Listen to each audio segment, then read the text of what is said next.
years in the MDF, on the ground, in the red sand, killing, dying, getting blown up, getting rebuilt again.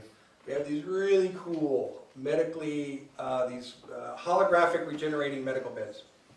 So cool.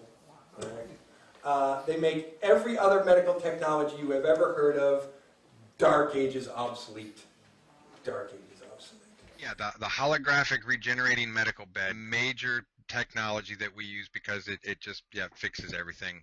And especially when you're talking about where you're having to deal with massive tissue damage and regeneration and so forth, you can't just inject a serum into somebody's arm to grow back their hand and so forth and to restore a liver that's been blown out. So pretty much the holographic regenerating medical beds was the only thing that could keep people together fast enough and quick enough. And especially what I'm really excited about is the medical regenerating med beds, which can regrow limbs and restore damaged organs, etc.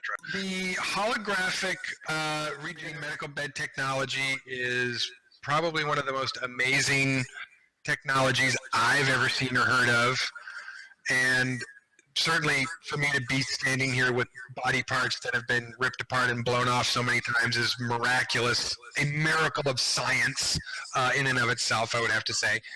And my favorite part about this technology is that we now understand that we have the basic components on planet Earth in the civilian world to start putting this technology together. So essentially the two main components of this technology are a computer that has the ability to have a genetic code entered into it and be able to create a virtual model of that person based on that genetic code. The other component that you need, main component, is a holographic projector, essentially the lensing that projects a holograph, a three-dimensional holographic light image. You need that. Now there are some other components to the technology that we used on Mars that way more advanced than the first kind of things that we're going to be able to build here for sure. Generating technology, the medical regeneration bed technology, which I've talked quite a bit about. The answer to whether this technology is recreatable is yes.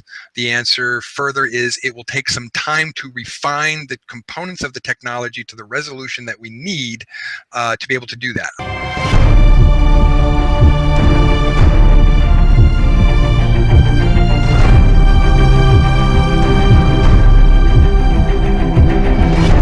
RealView has developed what is probably the most advanced 3D interactive visualization system.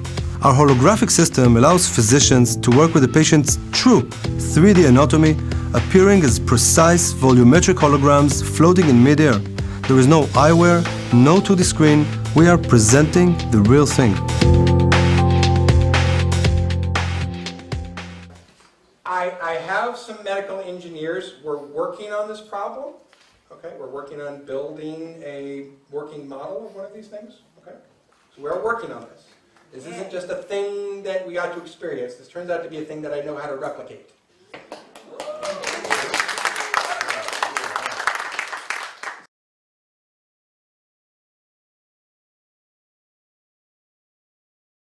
It's going to take a little while.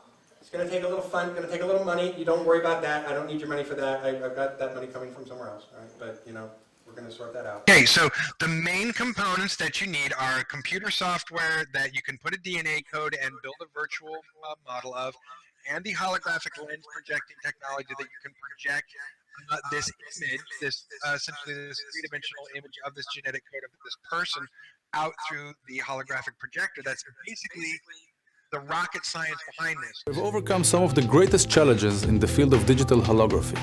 Unlike typical 3D stereoscopic solutions, which project a mere illusion of an image, our technology accurately reconstructs actual points of light in mid-air.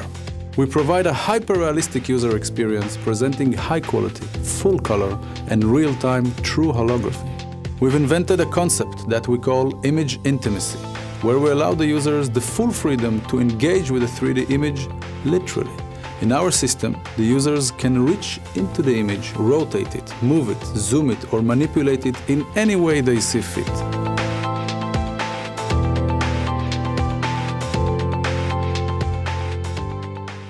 Let me tell you how this works, because it turns out that two essential pieces of technology are involved that we now have. So basically what you need is a computer program, you need software that can lay out a genetic code, all the TGACs, and then build a virtual model. All right? So basically, you put that in, you put the DNA into the computer, but once you put that information into the computer, it will build a virtual model, a little CGI person, right? That looks like what that genetic code looks like. Beating away day in, day out, the human heart is one of the most efficient machines in existence. And yet the tools available for study and diagnosis have been rudimentary at best. Often the first time a cardiologist will encounter a living, beating human heart will be in live theatre on their first patient. Until now. In 2006, a senior anaesthetist at UCL's Heart Hospital asked the question, if we live in an age of high-end video games and films, why couldn't there be a photorealistic, anatomically correct virtual heart that could be used as a training tool? Introducing the HeartWorks Heart. Exact in every detail to the heart in your chest, except for one thing. This heart is fully CG. As an established pioneer in the field of CGI animation and VFX R&D, Glassworks' award-winning 3D department worked in close collaboration with the team of surgeons to perfect every last valve, ventricle, and capillary of the human heart. After 3 years of precision work, with Glassworks creating and scripting software in-house from the ground up, HeartWorks was born. The result is an anatomically correct, medically approved training resource. The first and still the most advanced of its kind in the world. Now, a bunch of smarty scientists from some smarty university that is escaping me at the moment, I want to say it was like some Cambridge, Stanford guys or whatever, I don't know, some of those smart guys. 2 summers ago, they come out and they've got this software, you can put the DNA code in and you get a rudimentary sort of CGI person that it builds. Today I get to talk about my favorite thing. DNA is the molecule that houses our genetic code, the blueprint for everything that makes up our bodies. So what if we had the technology that could build a complete CGI portrait from nothing but a DNA sample? This is happening right now. Researchers at Penn State University have recently developed a way to do this. They studied the faces of 600 real people with different ethnic backgrounds to figure out how specific genes correspond to facial structure. Focusing on just the face helped to narrow it down. And eventually they came up with 76 genes that significantly affect our facial features. Ancestry and masculinity or femininity were also accounted for, and they created an impressive CGI face map with 7,000 points for shaping. They can do whatever they want with that technology. I'm just stoked they made it because I'm going to appropriate it and use it for what I need to use it for, because I need that same software. The difference that I need that software for and what I need that software to do is have cellular resolution. All right, we need that like CGI image to be able to sort of define resolution down to the cellular level. That's the first thing. Now the other thing we need is a holographic lens that projects a hologram. We got those. We got good ones. The Michael Jackson hologram, you know, was it Grammys or something like that? That was a pretty good one. It was not bad, right? The comeback performance was a thriller. Michael Jackson, almost 5 years after his death, taking the stage at the 2014 Billboard Music Awards. There was his iconic moonwalk and that trademark voice. The only thing missing was the real king of pop. In his place, a hologram. They got pretty good holograms now, not bad. Now all we need is that lens to be able to project an image, a holographic image, that also has cellular resolution. All right? So if you have the DNA code that can then project a CGI image that's cellular resolution, then use that holographic projector to project that image, that CGI image that you just made to the cellular resolution level. You can now project the human body to the cellular level over another person's body. So if you project that holographic arm over, let's say, a stumpy arm that's been blown off, what normally when your cells reach air and they go, oh, we can't go anymore, Now they're fooled by this holographic arm, and they go, "Oh, let's keep going." And that's how you can regrow a limb, is by essentially projecting that holographic arm, which kind of acts as a splint, if you will, or for the cells to just keep growing. And they go, "Oh yeah, let's just keep going," and there's more arm until you grow back the whole arm. It also has the ability, when you have damaged cells, they want, this is a very interesting concept, but they want to conform to that orderly pattern. So they actually will want to regenerate and restore themselves based on that harmonic, healthy pattern from the damage pattern. And that's how you have this ability to do completely non-invasive, no drugs, no surgery, reconstruction of organs, limbs, etc. There is no doubt that medical holography will play an important role in the medical imaging industry over the next few years.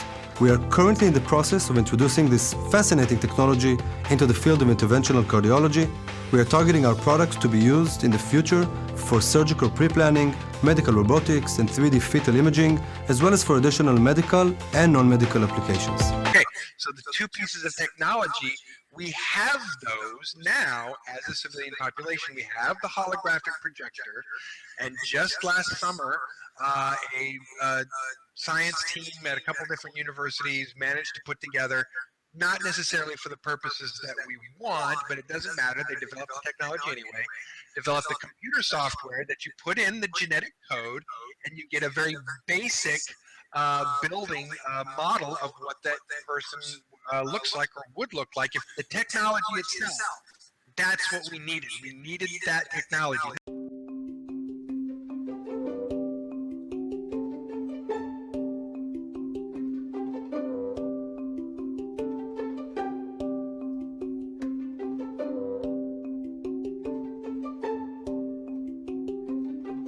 Seeing things in 3D is something that you could do before with some glasses. The thing that the HoloLens gives you is the ability to walk around those 3D objects and to really experience them as if they're in the room with you.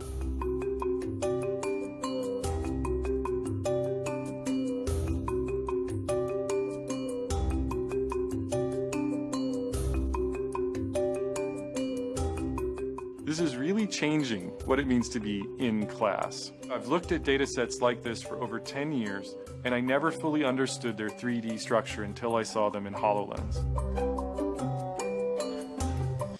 Because of something called dominant harmonic frequency resonance, the cells of your body in which if you look in, you're taking this example that's a perfect example, right? It's your pure genetic code. So let's say you create a holographic projection of your liver. It's going to be perfect. It's going to be healthy. It's going to be as if it was never damaged, because it's going to be the perfect blueprint from your DNA code. So the holographic image of that will be an undamaged, perfect, never used liver. Now let's say you're a drinker. Maybe your actual liver not doing so good, okay? Or maybe any other reasons. I mean, you could not be a drinker and not have liver failure, right? But your organs can go bad for any reason. But if you project that perfect image over a damaged organ, dominant harmonic frequency resonance means that that organ is going to want to conform to the perfect projection. So over a period of time, those cells are just going to want to look like those healthy cells. And they're just going to change. The very raw cellular structure matching up with this image, perfect image, just wants to conform to that shape, because it's a slightly solid light form being a hologram. It's a sort of three-dimensional semi-solid light source that the cell can pattern against and wants to be like. That's the first thing it does. As an interventional cardiologist, I depend on medical imaging to guide me through my procedures. The first-in-man trials with the RealView holographic system, conducted in my cath lab, allowed me to actually work with live holograms in a true clinical 3D setting and to explore the unique benefits of a genuine 3D environment. For the first time in my career, I had the patient's virtual heart literally beating in the palm of my hand. I could freely crop the hologram to define a desired plane, giving me comprehensive understanding of the spatial anatomy. I was able to view it from any angle, rotate it, zoom, and move it about as I wished. You can mark a point or draw a path in the hologram. tag specific anatomical landmarks in midair.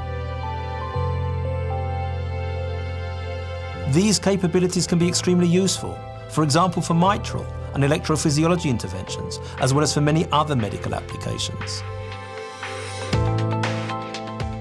Now, the two things that we need to do with both of these technologies to then have this holographic refrigerating medical technology that we want is actually very simple.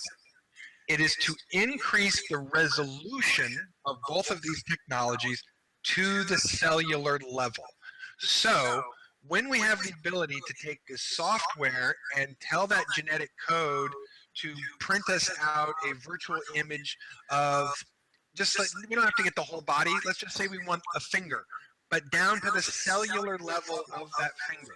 And then if we can get the holographic projector to be able to, again, it doesn't have to be able to project the entire distance of the whole body, but to be able to project a 3x3 area of a resolution that's down to that cellular level. Okay, now we've got the components that we can regrow somebody's finger.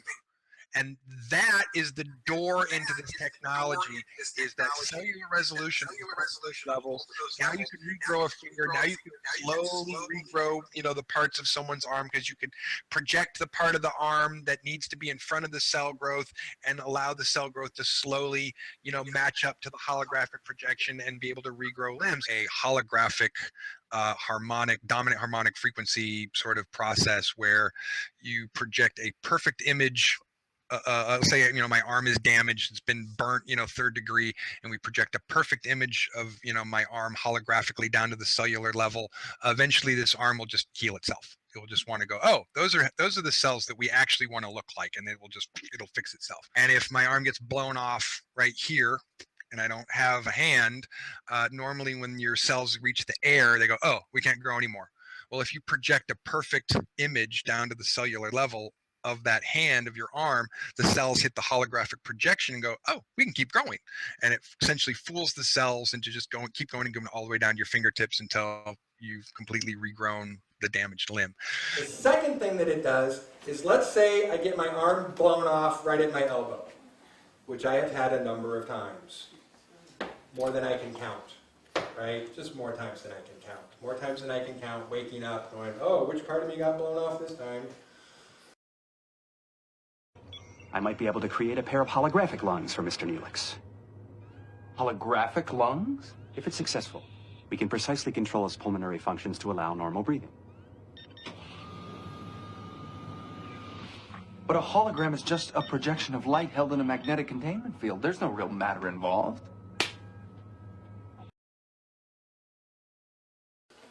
Right? It's not too much fun, but you don't feel it most of the time either. So I can't really say that most often the times that I had body parts blown off that I suffered a lot, because most of the time I didn't hardly feel it at all. Or, you get blown apart, you lose consciousness. Pain stops, when you lose consciousness. But let us just say I get my arm blown off, cut off, right here at the elbow. Now if I project a holographic image of this arm past this elbow, connecting up to this elbow, normally what happens, the reason your cells stop growing is they hit air, they hit oxygen, they go, no more arm, we got to stop right here, arm's gone, it's not there. Well, this fools the cells into thinking that the arm is still there. So they're just going to keep going, all the way down to the fingertips. Now, we had a holographic regenerating med bed that could do that in a matter of hours. About 4 hours. Wow.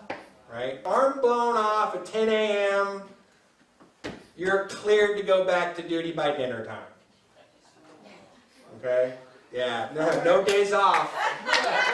No days off. You gotta get a few limbs blown off, and then you ask that, when you come to, one of the first things I would always remember to ask is how long am I gonna be here for? When I get blown off, and they'll just be like, you'll be out of here by this afternoon. Well, tomorrow afternoon. Oh, it's going to be a while. You're going to be here for 4 or 5 days. Woo, time off. There are 35 high-definition cameras ringing me in a ring around me. I'm in the center, and they shoot my body at different angles, and I'm told that transmits what looks like an entire body image back there to New York. These cameras, I'm told, talk to the cameras in New York, so they move, and they know when to move when the cameras in New York move, and it looks a little different from a real person there, but it's pretty remarkable.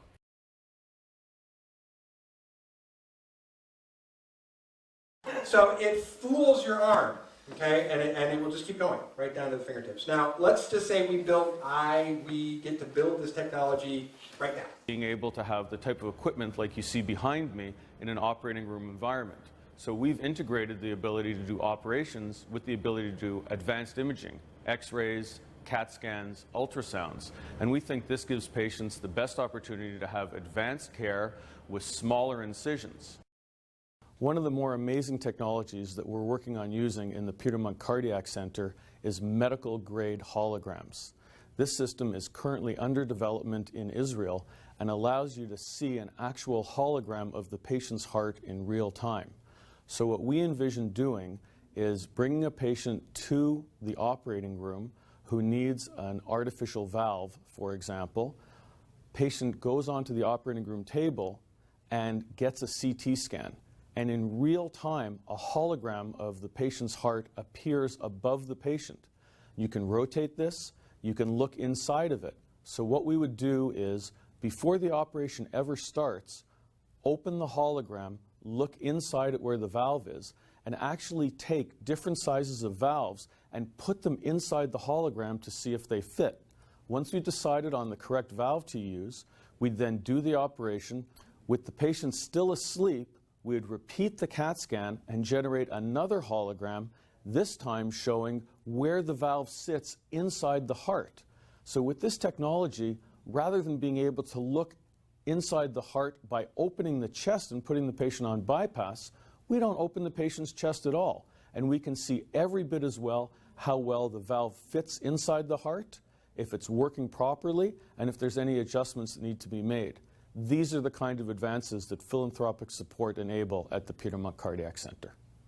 The only way that we can make this type of an environment happen is with the support of our donors, because this isn't the type of advanced environment that would typically be supported by the government. There's lots of innovative things that we do in this environment that are also funded by the philanthropic community through the Peter Monk Cardiac Center Innovation Committee. I'd love to talk to you about it more, but I have to attend to my next patient. Now, it's not going to take 4 hours. It's going to take longer. And we don't need to project the entire arm. Actually, I only need to project enough that the arm that connect to the cells, they keep going. So you could project, let's say, like a disc that's, this thick and that round of your arm. So you don't need to project that much space to do this. You can do it very small bits, you can grow in bits, you can do it in sessions. So the technology that we're talking about doing will be able to grow back someone's limbs, arms, legs, whatever, but it will probably take a number of sessions over a period of days or weeks. But I say, so what? Because you're still going to get to grow people's arms and legs back. Wow. But that's just the beginning of what holograms can enable. Windows Holographic also provides you with a unique opportunity to change how you teach and learn in more effective ways. On January 21st, we asked you to imagine a surgeon learning a procedure without picking up a scalpel. Since then, we have partnered with an institution accustomed to thinking beyond the possible. And to show us what they have been up to, please help me welcome on stage Professor Mark Griswold from Case Western Reserve University and our team member, Michelle. Hi, Mark. Hey, Alex. Hi, Michelle. Good morning. Now, Mark is part of a team from Case Western and the Cleveland Clinic. We invited them to use Windows Holographic to advance medical education beyond what is possible with today's state-of-the-art. Take it away. Thanks, Alex. Today we use a combination of cadavers and medical illustrations to teach students anatomy. This is a curriculum that hasn't drastically changed in over 100 years because there simply hasn't been another way. The mixed reality of the HoloLens has the potential to revolutionize this education by bringing 3D content into the real world. Now, one of the biggest challenges for students learning anatomy is understanding the body in 3 dimensions and how all the different systems fit together. Using holograms, we can easily separate and focus in on individual systems. For example, we can focus in on the femur, and students can immediately see some of the types of fractures they may one day encounter in the clinic. Now I can leverage all of these new capabilities while maintaining the important connection with my students.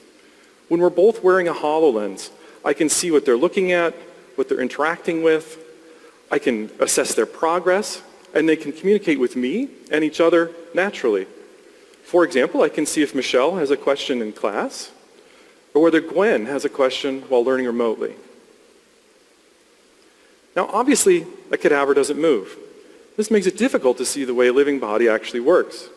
HoloLens doesn't have this limitation. Systems can be animated to easily see how things function. Let's take a look at the center of the cardiovascular system, the heart. It's an amazing organ. In reality, it's about the size of your fist. With HoloLens, we can easily scale up the heart to let students see minute details. We can even see inside the heart to see the valves in action. This is a new way of seeing things, and it has the potential to help students understand the structure and physiology of the body in a way that's just not possible today. Now what you've just seen is a vision of how HoloLens could enhance one single subject. But as an educator, it's easy for me to see that it's not just anatomy that could benefit from this technology. This could change how everyone learns. I can't wait to see what you future holographic developers are going to do with this amazing technology. Thanks. Thank you, Mark. Thank you, Michelle. I want to be perfectly clear that as much as I would love to give you all access to this technology right away, the people who get in line first, okay, are all the veterans who've had their arms and legs blown. I got mine back. It's not fair that we have the technology that could give theirs back and we said, no, we don't have that, and not give them their arms and legs back when we can. I think that's bullshit. And if I have anything to say about it, I'm going to make sure they get their arms and legs back. No, don't applaud yet. Applaud when I do it. Then you can give me a rousing round of applause when it happens. Until then, just be hopeful and like, go Randy, right? Go team, and we'll get it done. Yes. Thank you, Randy. What would be the implications for disease like leukemia and cancer? So basically, we're talking about the ability to cure and restore any cellular biological process to blueprint perfection in a matter of hours or days. So anything. In fact, things like cancer, leukemia, that's going to be easier stuff. Like the hardest things are going to be growing back limbs. That's going to take the most time to rebuild new tissue. Anytime you just have to like tell old tissue to like get better, like that happens pretty quickly. So anytime you're dealing with tissue that's already there, you're going to be able to clean that up in no time. They used to give us a wild cocktail of drugs, mostly what I would consider physical performance drugs. So your liver would go out about every 5 to 6 weeks. And so you would get regular, testing to see how your liver was doing. And then when it would be about time that your liver is about to go out, they would say, no, your numbers are down. You got to come in and get your liver reconditioned. So in some cases, you could go out in an afternoon or a day of combat, and depending on how much you were, we had these injectors inside the suits that would go right into your leg. So depending on how much you're getting, you could knock out your kidneys or your liver in an afternoon or in a day. The drugs were that intense and were that physically damaging. But they have, again, this is the technology to fix this like that. So who cares?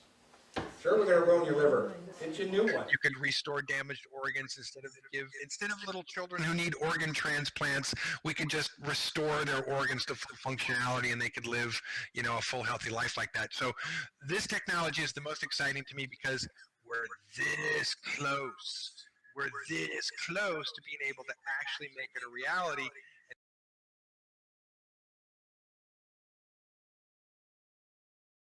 And being able to make this technology a reality means being able to do away with archaic dark ages medical technology that we live in right now and actually enter the 21st, 22nd century by bringing real modern futuristic medical technology to our civilization, which would bring us up to par and up to match with the other intergalactic civilizations who don't cut people's arms off, tear people open to replace organs, you know, and give people drugs to fix things. They have this technology because it's cheaper, faster, less invasive, less traumatic. It just works better, costs less money. So we're talking about the ability, once we have this technology developed, it's not even going to be the cost of one MRI, you can build 50 of these, you know, medical regenerating beds. I mean, the cost difference is staggering. So what you would get cost benefit wise changes this ever burdening medical system that's becoming this increasing percentage of GDP every year. And we could go from an increasing, we're almost up to 20% GDP as our healthcare costs. We could crank that right back down into single digits with a technology that's faster, easier, and less expensive, and cures everything.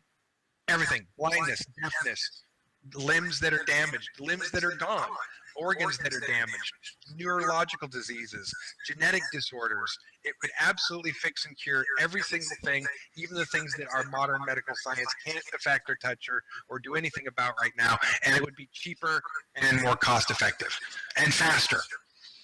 So we're very excited about that. Remember when Star Wars hit the big screen? It was entertainment on a grand scale, especially all that new technology that took us to places we'd never been before. But it was all fantasy, right? That razzle-dazzle technology? Wrong. Welcome to the Star Wars Surgical Ward. NBC's Roger O'Neill tonight. In the life and death world of the operating room, it doesn't get much more delicate than brain surgery. Well, I can feel it. But at the University of New Mexico, the stuff science fiction movies are made of is now at work. Help me, Obi-Wan Kenobi. You're my only hope. What's this? In the movie Star Wars, a hologram of Princess Leia was projected onto the set. But in the operating room, a hologram of the skull of Candelaria Ruse was projected onto a screen. It was a three-dimensional roadmap neurosurgeons used to guide their hands to safely remove a tumor in her brain. Here's a nice big piece of the tumor coming out. As a kid, Dr. John Anson remembers seeing holograms in Superman comic books. Now he's helping perfect this latest piece of gee-whiz medical equipment. It gives you an image sort of projecting out into space that's 3D and translucent. Before the hologram, Anson could only look at flat, two-dimensional pictures. Now, the hologram electronically stacks as many as 200 of those pictures into one composite image. So we're really seeing the tumor nicely here. Its use may be unlimited, from helping diagnose breast cancer to spinal surgery. Life-size representation, a duplicate. We're not tricking you in any way. The depth that you see is the real depth. Technology is just wonderful. For Candelaria Ruiz, her hologram-assisted surgery was a success. With medical technology advancing so quickly now. Completely doable. You just have to conform the projected image to that. So if you just want the projected image of your 30-year-old body and you are in treatments for that, you know, long enough, as long as it takes to sort of do that, yeah, you can restore all your cells to, you know, when you were 30 or 18 if you really wanted to. Yeah, essentially you can take all of this ridiculous industry around rejuvenation, you know, creams and techniques and things, and actually do something that works on a cellular level.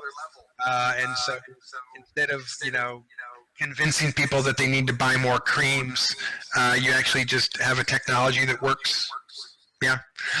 This would also be the gateway to, you know, changing, and this is really, I think, an opportunity, because we can really get away from this transhumanist sort of thing where we think that we need to make robots and then transport ourselves into robot bodies because that's how we can live forever.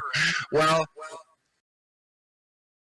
with this technology, you can keep rejuvenating your physical body for centuries. So we could start living for centuries just based on the ability to keep rejuvenating our bodies on a regular basis.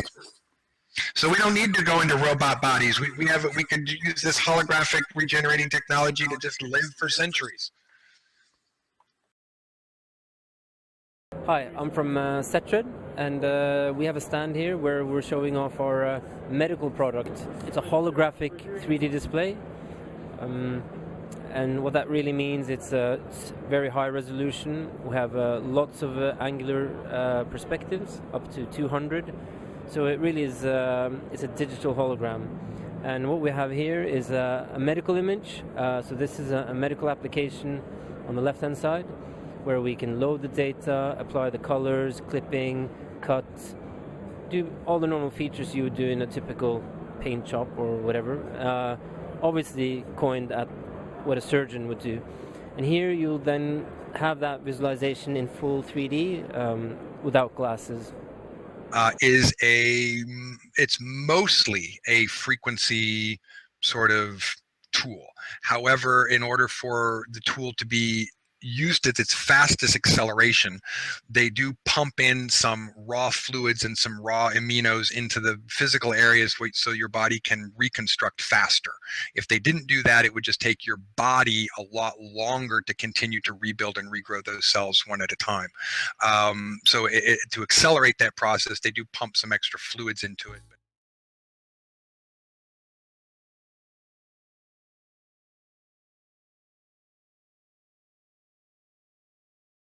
We fully expect that it's a technology that if someone else isn't willing to bring to us, we'll get to eventually. We'll bring it to everyone eventually, because it's not that hard, and we sort of know how the basis of it works. And I really just need time, money, and engineers to put on the project and make it happen. I know people who are very excited about the project, and as soon as I can afford to pay them salaries, they will be working 24/7, 365 to make it happen. So yeah, I would say that the fact that you still have an energetic hand or an energetic body in there is, maybe why your hand's going to still regrow down there.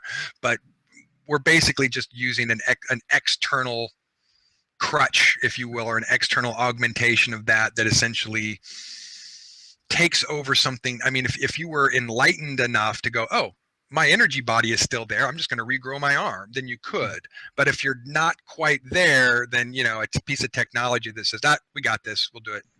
It's not as rocket surgery as some people might think it is. And so the two basic components of that technology to make it work are a computer software that essentially you can enter in a genetic code and it will create a CGI model of that genetic code for you, which some smart university scientists did a couple years ago. Crudely, it's not the resolution that we would require, but that software has been created. So I can tell you from a development standpoint, not having to start at square one and develop that software from the get-go, basically being able to adapt someone who's already made that software and just focus on getting better resolution, that's a much more doable task. That's something that, we can sort of predict a time span. Once we can dedicate time, engineers, to that task, we expect within a certain time frame of years, not decades, that we'll have solutions for the resolution that we need for that component. The other component essentially is a holographic projecting lens. And we have those. We have pretty good holographic projectors.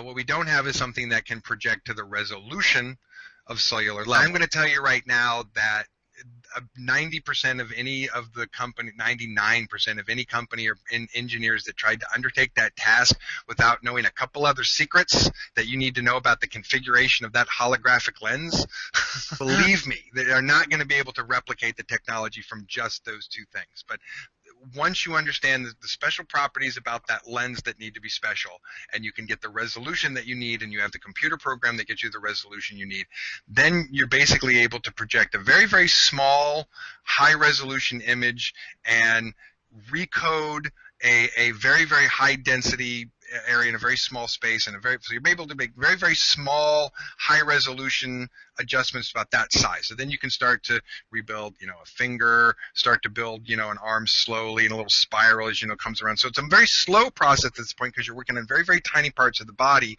But that's, oh, we did it! Hey! From that point, the technology to get more precise, better, bigger spread, more power, a higher powered computer to give you, more coding per image that you can make per second, per centimeter, and all these issues that you have to think about in the engineering. And then essentially you've got the ability to restore any damaged organ fix the cellular structure, chemical structure of any body. So all forms of heavy metal poisoning, every kind of bacteria toxicity, blah, blah, blah, could all be straightened out. Damaged organs of any kind can be completely restored. And the big one is, of course, the Rosetta Stone of medicine, regrowing limbs. You know, modern medicine is yet to be able to, you know, say, well, we can put a limb back on that's been blown off. I mean, we're great with prosthetics, and we're just going to get better and better with prosthetics if that's what we focus on. But I think we can just grow stuff back, and it's actually cheaper, faster, easier, to be honest. There's less time, energy, resources, and dollars that would go into regrowing someone's arm than building a robot arm for that person and putting a robot arm on them. So in the end, and it turns out that when you've done all of that, and this is things that I know from what we know about the med beds that the military gets from the contractors that they contract for, and the ones that they build themselves, that we're not allowed to have one, but I'm allowed to take what I know and make one. That's the loophole, right? The materials cost, what goes into it, you're talking about an end product that is less than a quarter of the cost of an MRI machine, something that you're going to be able to create for a fraction of the cost of an MRI machine, and that can fix anything over a period of time. Then you start to be able to address everything that's the most serious, everything that's the most critical. Obviously, you know, terminal children's medicine and organ transplants for children and so forth.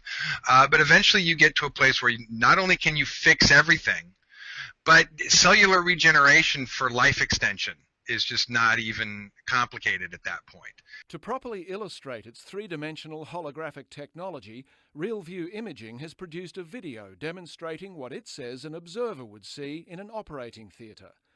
The company says the technology gives surgeons an unprecedented look at their patient's anatomy as they're operating. Dr. Elkanan Bruckheimer helped develop it. Doctors deal with patients. Patients are built of tissues and things that move. If we want to intervene and treat those things, looking them as they actually are in real life, in real time, is definitely going to improve the way we perform our procedures, how successful we are in those procedures, and the time it takes to do those procedures. The system combines two technologies. RealView's co-founder, Shaul Gelman, says it begins with data from X-ray, MRI or ultrasound imaging reproduced as a 3D hologram. And then after the computation of the hologram, the system has an electro-optical part that actually propagates this light into space and reconstruct the image in free air, allowing the user to go and interact with the image. And for doctors like Einat Burke, that makes a difference. Instead of having two-dimensional cuts through the heart, we were able to see the heart floating in front of us. We were able to cut through it, to touch it, to see the interaction between the device and the tissue around it. And it was really a wonderful, enlightening experience. RealView says it plans to launch its medical imaging system commercially in 2015. When you're done with all of that research and development, this very, very low-cost medical solution that fixes everything, which when you start to look at the entire medical structure of here are the problems, here are the costs and solutions for those problems, and you know what those charts sort of look like, and when you can make all of that go away and go, here's a stack of problems, and they can all be dealt with this one thing that costs this much, then, you know, all the medical problems, you know, are dealt with a GDP that's like this instead of one that's, you know, going to break our spine if it gets up to 23%. It's essentially, we feel that pharmacology, surgery, prosthetics, dead end. It's a dead end of medical technology in the sense that if you just keep going down that road, the cost, the exponential cost of those things versus the benefit, it just outweighs, and it becomes completely pointless to continue to pursue that kind of medical technology. So we think at some point you just have to go, we're not doing leeches anymore, and we're going to do this instead, you know, and just transitioning to something that's way better and cheaper and more effective, and fixes everything. The parts and the components that we're going to need to put together and how they need to be put together, what we're mostly waiting for at the moment is to resolve some other projects to get paid for so that we can put money in the research and development. Actually, what it just comes down to is when we're able to get paid for a few other things that we're working on, we will be able to actually hire engineers. And that's really where, when I hire 5 engineers and I say, here's your job, here's what we're doing, and we go over everything that I know and that then get to teach them, and as we research what we know in the public sphere, and as we start to break down all that information like a team of engineers would. So at this point, we're like waiting for the funding to come from something else that we're waiting to finish. But we don't expect that that's going to be 5 years down the road. We expect within 24 months that I will have engineers working on the process. We expect less than a decade to have a functional model that can pass muster and work on a person. These things will happen within a number of years because let's just say we're in what I would say are the very early stages of all of the research and development of this technology and other technologies to make them a reality and to make them happen. So, the fact that we know that these two technologies exist, that we just have to refine the resolution of, I've already had conversations with engineers, software engineers, and technical engineers on, where's the starting point for understanding these technologies and getting the better resolution out of them, which is where you have to start. So we're going to get this stuff done in a matter of years. So I don't think that we have no intention of partnering with people who are going to drag their heels on this technology. If there's anything I've learned from watching people try and integrate and bring other technologies into the civilian world, for example, Dr. Tom Bearden, who I love to pieces, and his motionless electromagnetic generator. It's one of the most amazing electron pumps, energy-saving devices that he got a patent for. It's out there. It should be being able to be mass manufactured by now, but watching how his progress has been hampered by all of these industries who either didn't really understand the project or had no interest in wanting to make the project go forward, and how that's taken something that should have been in production back in 2004, a year after he got the patent on it, instead of over 10 years later and still not having a mainline production model of an electron pump that's the size of a bread box that can pump out 10 kilowatts. We could be done and off the grid with the MEG if that had just gone, if they had been able to go forward. So learning the lessons of not partnering with people who are going to not make your idea go faster. We've made sure to only talk with the people who are willing to give unattached resources to make this stuff happen, who are also very motivated to see this stuff happen and are not, interested in seeing the same old at all. So, we're being very specific to make sure that we're not going to be hampered in any way, and that when I have the people who are in all, the smartest people that I can find to do this work, and we actually have the funding to make sure that we can pay them salaries, for a number of years so that they can work on this. And I am definitely having the conversations with the people who can make all of that happen. More than one person who's very, very interested in making that happen. So, and I have no doubt that even if we don't get the funding that we need through those channels, that there are other things that are happening that will start to produce long-term funding within the next couple of years that I know would also be able to let that work out. It's really just a matter of if funding comes from source A, B, or C, whether we're talking about whether I have a working model in 3 years, 5 years, or 10 years.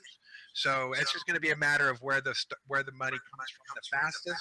But I guarantee it's going to happen because I'm motivated to make it happen over my dead body. So it's going to happen, or they're going to have to kill me and make it not happen. But I'm pretty motivated to make sure that happens because I'm as sick and tired and fed up as anybody else of people continuing to tell and convince me that, well, you don't have any other options, so we have to rip your body open and replace your spine with, these plastic parts, or we have to tear you open and replace you with this, baboon organ, or you're just going to die, or you're just going to have to suffer, or you're never going to walk again.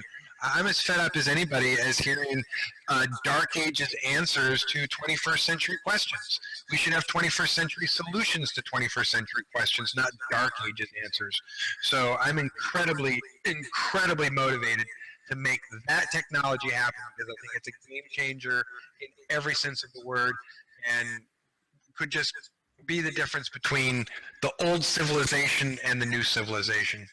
Civilization has never, ever really, truly changed because a king, an emperor, or a senate made a decision. It's because some guy invented something that integrated into that society or culture that improved everyone's life and made everyone's situation better.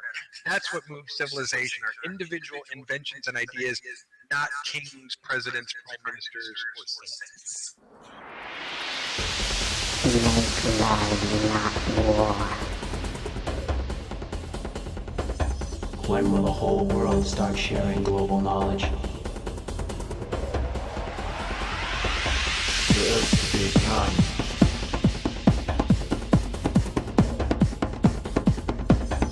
When will the whole world start sharing global knowledge? Rainbow love bus.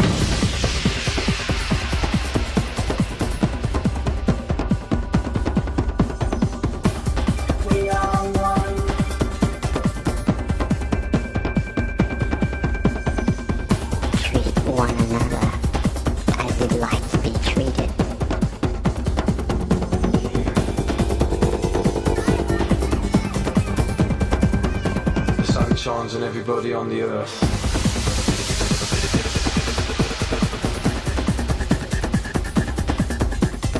Yoga helps you realize how happy your body can be.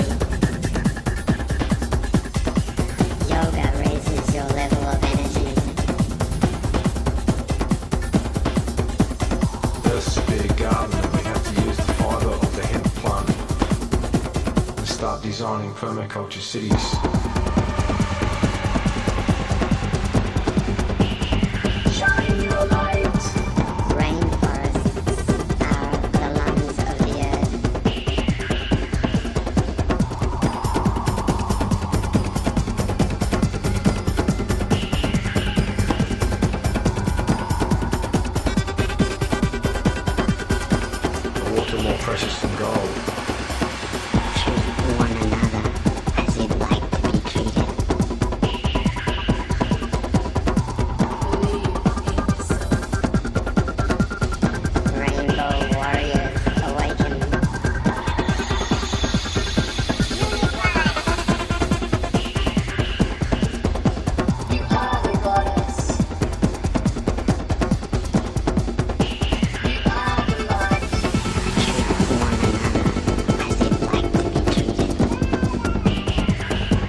Treat one another as you'd like to be treated.